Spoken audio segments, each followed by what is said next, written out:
अस्सलाम वालेकुम। Welcome to pakizainstitute.com। pakizainstitute.com की तरफ से मैं हूं शुएब अहमद। तो स्टूडेंट्स, जैसा कि आपको मालूम है कि हम सीख रहे थे एडोबी फ़ोटोशॉप। तो आज की क्लास में हम सीखेंगे path tool and direct selection tool के बारे में कि किस तरह हम इन दोनों टूल्स को एडोबी फ़ोटोशॉप में यूज़ में ले सकते हैं। तो चलें स्टार्ट करते हैं आज की क्लास। सबसे पहले हम यहाँ पे एक न्यू डॉक्यूमेंट ओपन करते हैं। तो ये हमने एक न्यू डॉक्यूमेंट यहाँ पे ओपन कर लिया। तो यहाँ से हम पहले तो ये रेक्टेंगल से यहाँ पे ये हम एक रेक्टेंगल को ड्रा किया है। तो उसके बाद देखें तो यहाँ पे हम ऐसे करते हैं कि कोई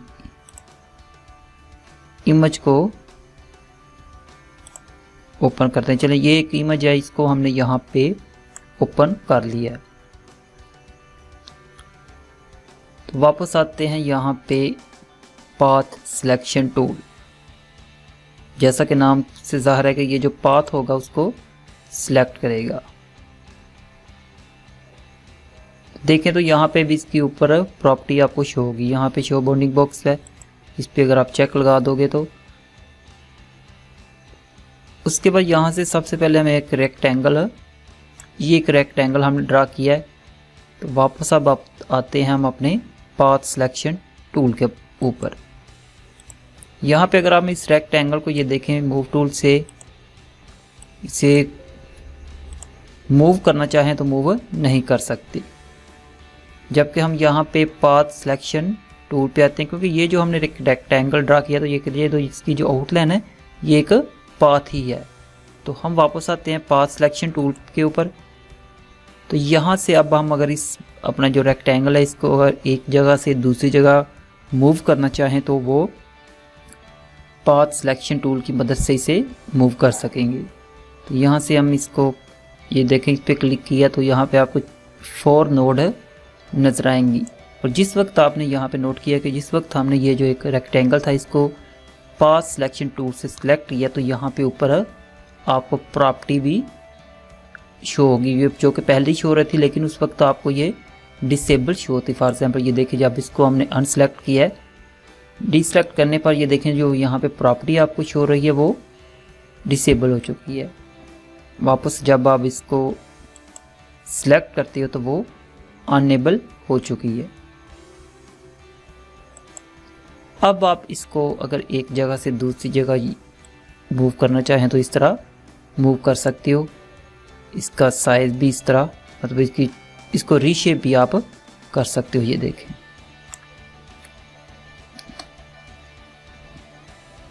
उसके बाद ये आपको सेम वही ऑप्शन नज़र आएंगी जो आपको यहाँ पे रेक्टेंगल मार्की टूल में नज़र आई थी। फर्स्ट पे shape area, then subtract and intersect and include overlapping shape areas की ऑप्शन दी हुई है। यहाँ पे हम एक और शेप ऐड कर देते हैं। इन दोनों को हमने सिलेक्ट कर लिया। इसको यहाँ से हम उठा के यहाँ पे रखते हैं, एंटर प्रेस किया एंड अब हम इन दोनों को सिलेक्ट कर लेते हैं एंड यहाँ से इसे हम कंबाइन कर लेते हैं। तो ये देखें, आपकी दोनों जो शेप थी वो कंबाइन हो चुकी हैं।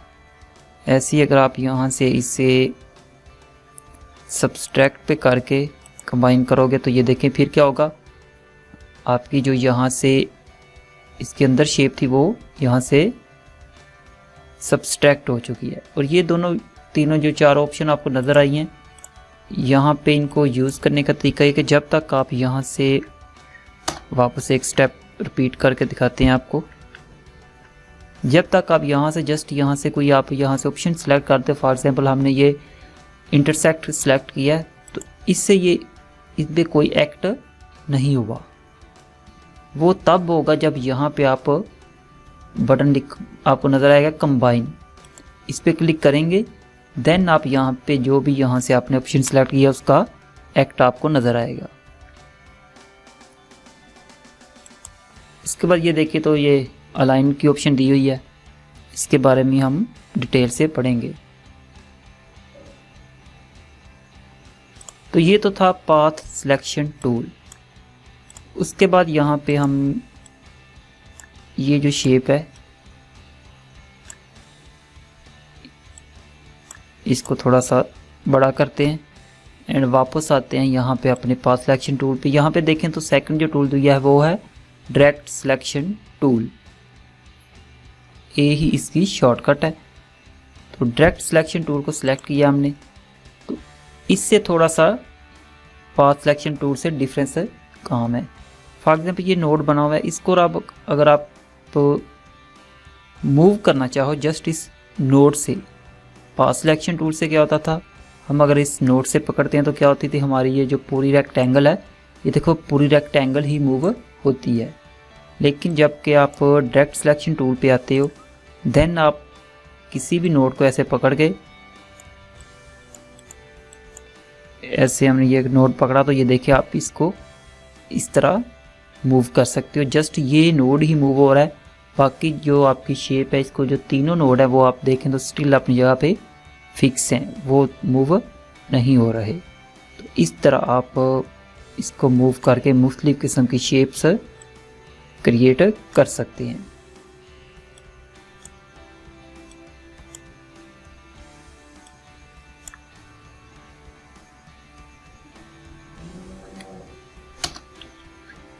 दोबारा हम यहाँ पे कोई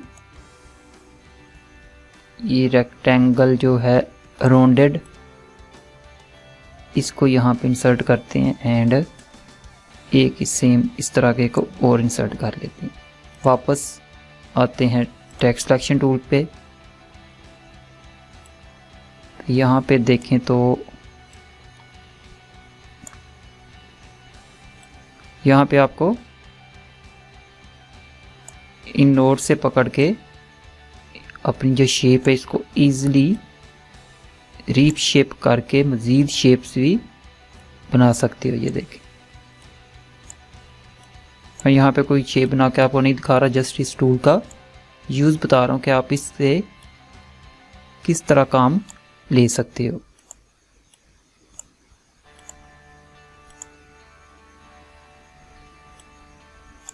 तो आई होप सो आपको इस चीज़ की समझ लग गई होगी किस तरह हम एडोबी फोटोशॉप में path selection tool and direct selection tool को यूज़ कर सकते हैं। तो आई होप सो आपको वीडियो अच्छी लगी होगी। वीडियो को लाइक एंड शेयर ज़रूर कीजिएगा, और अगर आपने अभी तक सब्सक्राइब नहीं किया तो काइंडली सब्सक्राइब करें। मिलते हैं नेक्स्ट वीडियो में, तब तक के लिए अल्लाह हाफिज़।